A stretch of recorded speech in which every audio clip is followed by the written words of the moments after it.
teacher. Well, as you know, my name is Diego and I have been talking about the topic unpopular truths. The first part is talking about homophobia doesn't exist and equal marriage is not right. In the second part, abortion is murder. The part 3, feminism is unnecessary. And today, in the part 4, I'm going to talk about the new left has been affected. Well, what is the new left? Well, to explain this concept, I would like to make a brief summary of what happened in the world at the end of 20th century. It was 1989, Berlin, West against East, freedom against slavery, prosperity against misery, two Germanys, philologies, two realities, and one foreign war. 3 years later, in 1992, the horrible and bloody Soviet Empire finally disintegrates and dies. The entire world celebrated Jews as a great victory against communism.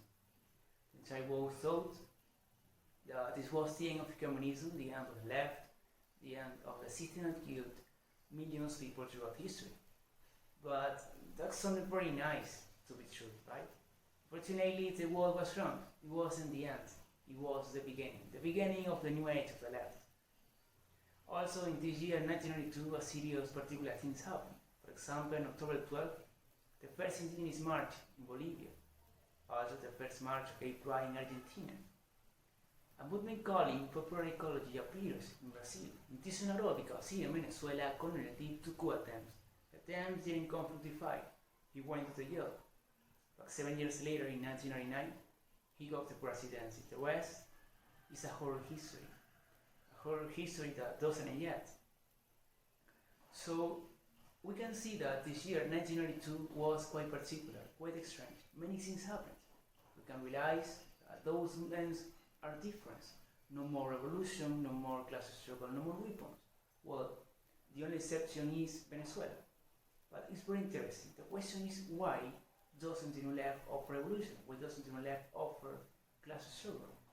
Well, the reason is simple. The reason is because all this was a failure throughout history. It was a failure in China, it was a failure in Germany, Romania, it was a failure around the world. That's why the left changed their speech, because the people don't believe them anymore. They had to change their speech force. They didn't have options. Now, there is important thing we have to know. The new left doesn't arise by magic when the Soviet Union disintegrates. They were working for a long time, at least in the 60s. Frankfurt School was one of the first movements that originated what we know as the new left.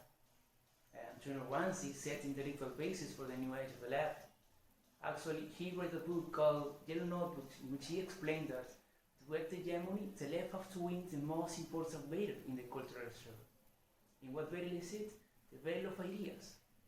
And one of the most known phrases by General Wannsee says, "We must take us from the world of ideas, so that ours will be the ideas of the world."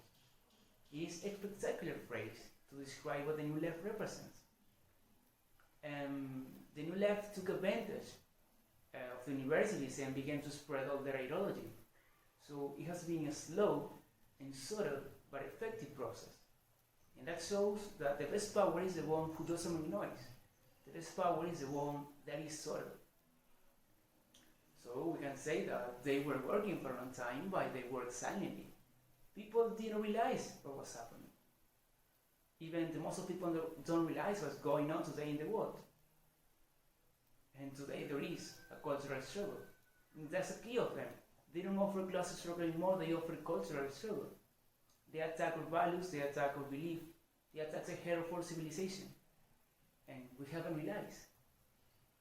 And one of the things we have to know of the cultural struggle is that it's systematic. There is nothing random here. Each woman thought the same plan to impose their ideas in the society. Each woman thought the same plan to impose their ideas in your mind. It's a war. It's a war, and they have been destroying our civilization values and therefore our freedom. They have been doing for a long time. They have been doing in front of our noses. And we haven't realized. We haven't realized, man. Now, some thinkers, some philosophers have called all this as the liberal matrix to describe the world today. This is an interesting concept that has been developed lately around the famous movie Matrix. This movie has a deep philosophical message.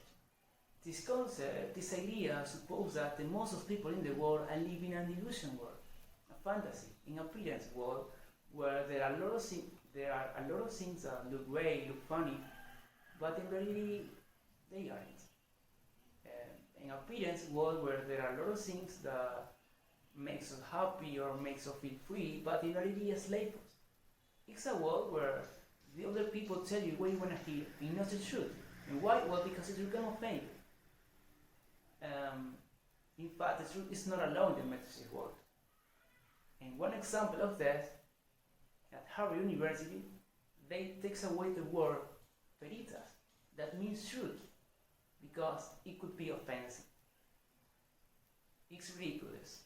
So it's a world where your feelings matter, your thoughts matter, your opinions without basis matter, everything matters except the truth. The truth is a thing that nobody wanna know.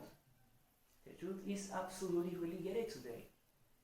And that's very horrifying. That's very horrifying.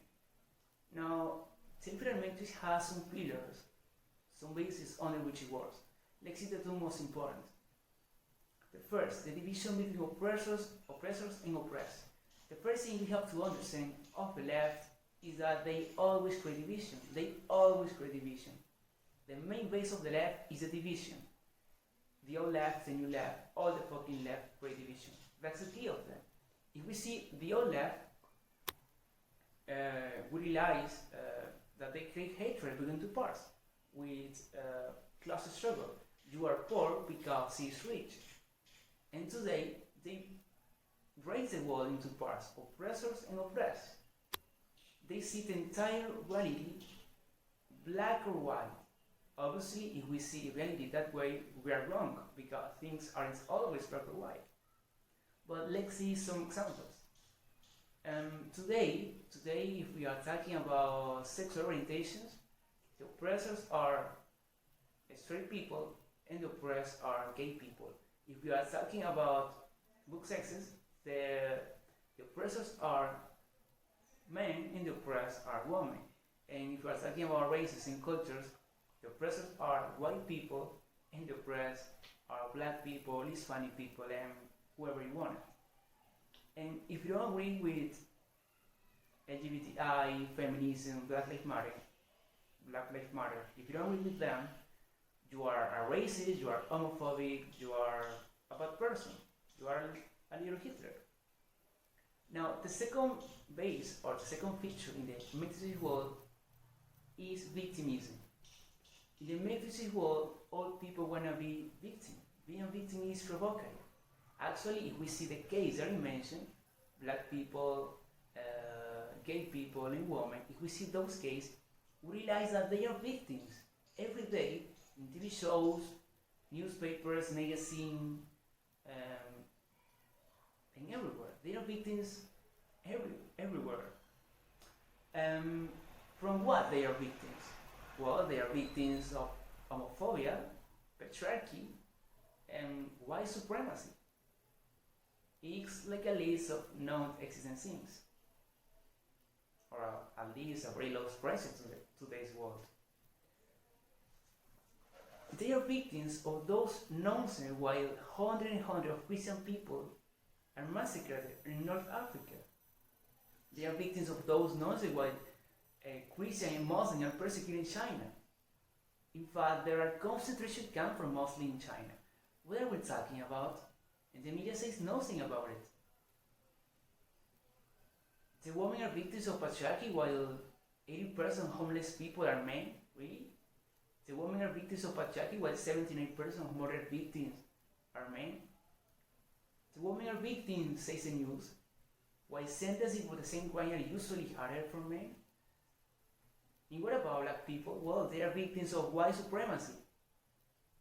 While the same black community approve abortion. Yes, the same abortion has murdered millions and millions and millions of black babies from 1973 in the United States. It's a genocide. It doesn't end yet. And if you wonder why do the media don't show all this information, well, welcome to the club. They part of them. They part of them, and the media silence this news because it doesn't adapt to their political agenda. This reminds me of a phrase from George Orwell in his novel 1984, in which he said, when everyone accepts a lie imposed by the party, when everyone says the same, then the lie was introduced in history and became true. So, what is the situation? Well, as he said, there is a war. There is a war, and our enemy has all the power of the media. And also, they have the most universities, public and private, where they spread all their ideological shit to young people for their political purposes. And they have schools, newspapers, magazines, TV shows, and entertainment industry, movies, CDs, where they tell us what is cool and what is not cool. They are giants. They are giants, and they have control. That's why it's so easy to manipulate us.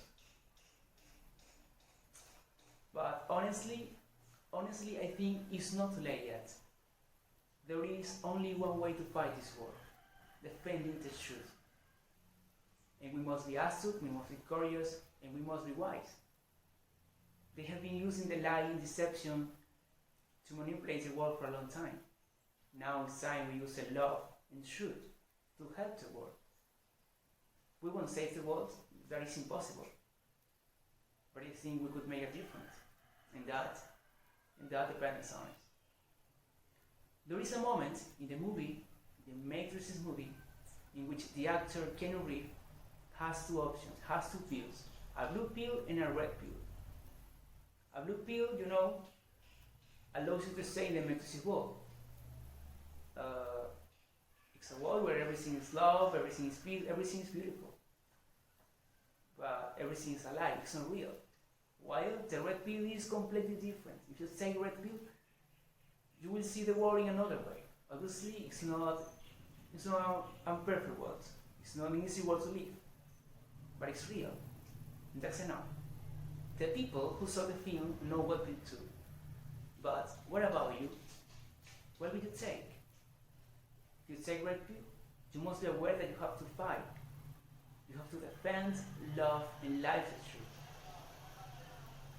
And obviously, we have consequence. We have consequence, and you must be ready to face it.